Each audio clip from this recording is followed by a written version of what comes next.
Hello YouTube, it's Fletch again, and I'm doing another unboxing video here. Many of you who already have this figure can probably recognize what the figure is, and without further ado, let's get it open.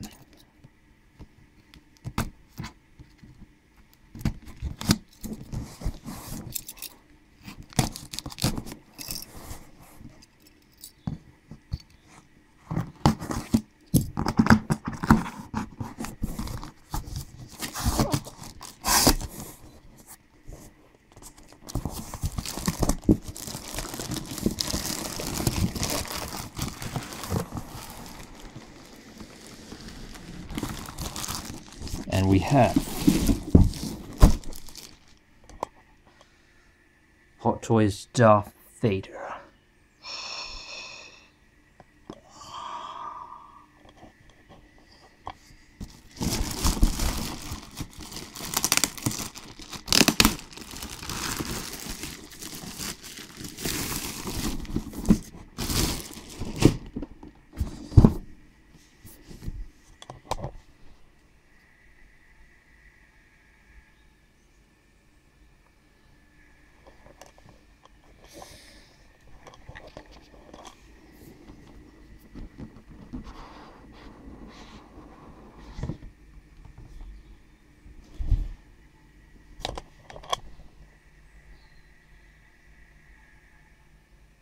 I think that's the wrong Death Star, by the way. If this is supposed to be the New Hope Vader, then there wasn't a Death Star 2.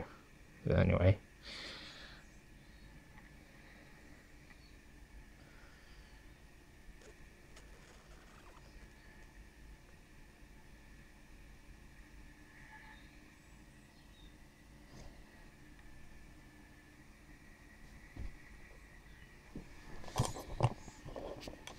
We lift this off, which is the artwork sheet.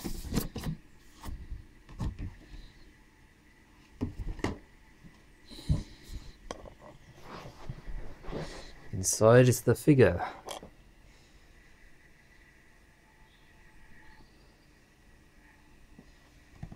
Let's see. It might be in layers. I think it is. But if we take out this first unit,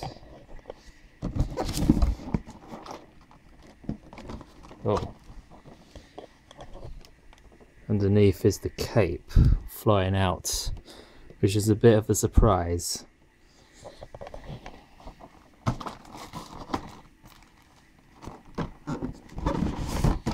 So this is the back, and it seems like it's directly out from the clamp, and the figure coming out and supposed to be covered by this plastic bag, which it fails to do as it flows out like that. I imagine this is a good cape with a good drape, not like the original Sideshow version, which wasn't a good cape. So if I pull that out, and then there's the cape. This side here is that last minute add-on they had for the interrogator droids. It's the same clamp material as this. Told you, droid, not many people were happy with this. It seemed a bit lame and rushed.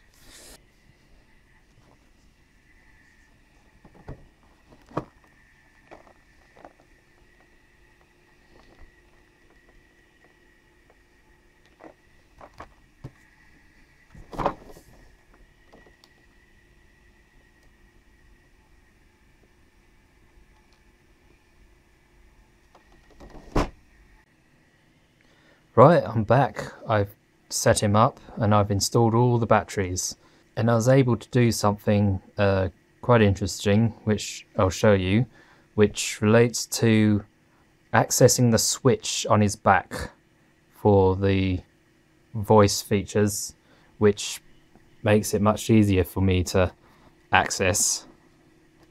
I get my hand round here, find the switch,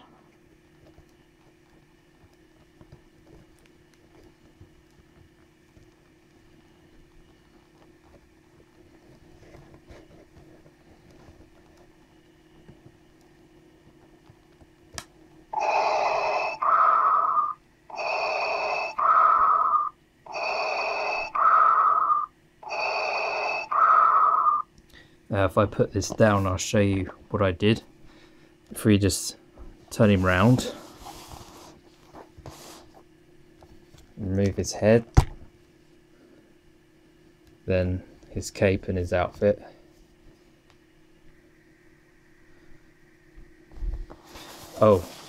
Before I get to that part, I'll turn him back around because I did what most collectors have done and commented on their YouTube videos, having this figure, bringing up the belt piece a bit higher as well as the cod piece, and folding in that strap that goes underneath between the legs, and folding it and stuffing it inside the cod piece under here.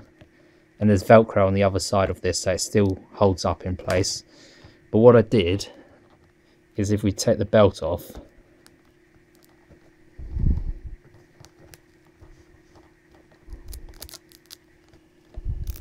I've added some sticky Velcro tabs because the belt is Velcroed as well. It has on the ends here and here, and there's a Velcro strap along there for holding the belt, but obviously the belt won't reach it because the cod piece is in the way as I lifted it up. So I have these Velcro tabs stuck there for it to cling onto when I do up the belt. Back to what I was talking about with accessing the switch for the voice feature. Now, as you can see here, I cut a little hole where the Velcro connects for the inner sort of layer of this jacket piece. I cut that out, and then past that is the other layer, which is really soft material, so you can just fit your finger in here, find the switch, a bit higher than that, so I pushed it down, it's about here, so sort of in level, of course, with the switch itself. I cut a little sort of hole, a neat hole, but I have to do it with both sides of where the Velcro connects, not just the outside, because otherwise the inside part is just gonna get in the way. So just cut a block off from this side and the underside where the Velcro connects, and then you can just touch the material of the inside layer and lift the switch.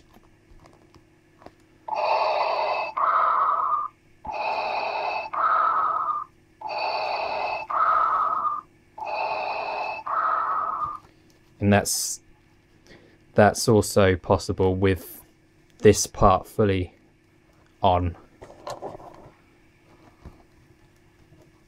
You just look for your way to the switch, lift up and down, which takes might take a bit of time, but you get used to it once you find it and keep on doing it. So that's an idea. That's what I did, because many collectors found it so difficult to find without having to remove the outfit each time and putting it back on. So that's the sort of a shortcut I did. If you happen to be one of those people, then take a note of it and give it a go if you think making that hole, cutting that hole, is worth it. Oh, installing the batteries wasn't so bad.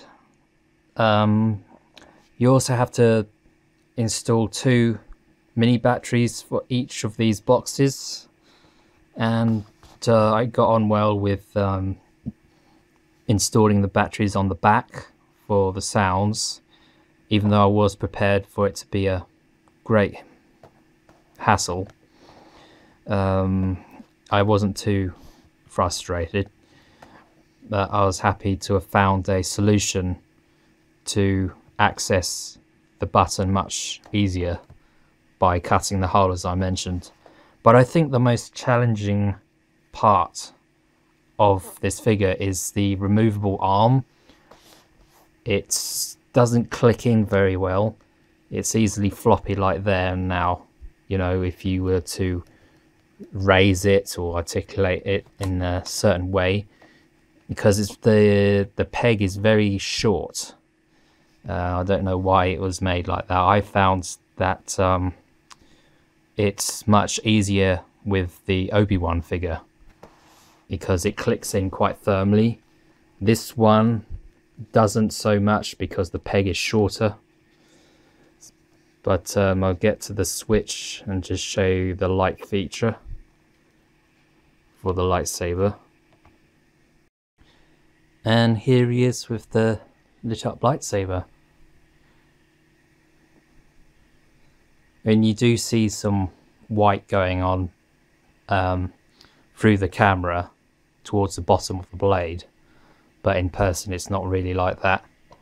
Some people may have had the same thing come through their camera, but yeah, there you are. And here's the interrogator droid briefly. Oh, the little parts are quite difficult to get in because you have to be careful not to snap the fragile areas of those pieces, and they have funny slots and they're quite difficult to get a complete snug when you're putting them in. So overall, quite a good figure. The cape is really good. It's really heavy. It's my first impressions when I first handled it. The cape is heavier towards the bottom so that it drapes well, and it's very silky as well as the inner tunic here. And of course there's the wire end here running down there for this part, but it's not so firm like from the Sideshow figures when they had the bendy wire inside the hoods and things, or like I think Hot Toys Batman, one of them had it, or was that the Batpod cape? But anyway, this one's really thin and not very noticeable or bendy. But that's about it. A question to you guys, if you own this figure, and please comment below, but what is the best way to connect the arm for the lightsaber light up feature and reverting back and getting the snug fit in? Do you have to have a complete clip in, or just find a light click? And because, you know, all the time it just seems loose and I can't get that complete click for firm connection going on here. So thanks for watching. Also comment if you'd like me to do a review of this figure. I have done a review of the First Order Stormtrooper I got. Whether that's already posted or posted after this, I don't know. I've still not edited yet completely. But that's it. Thanks for watching.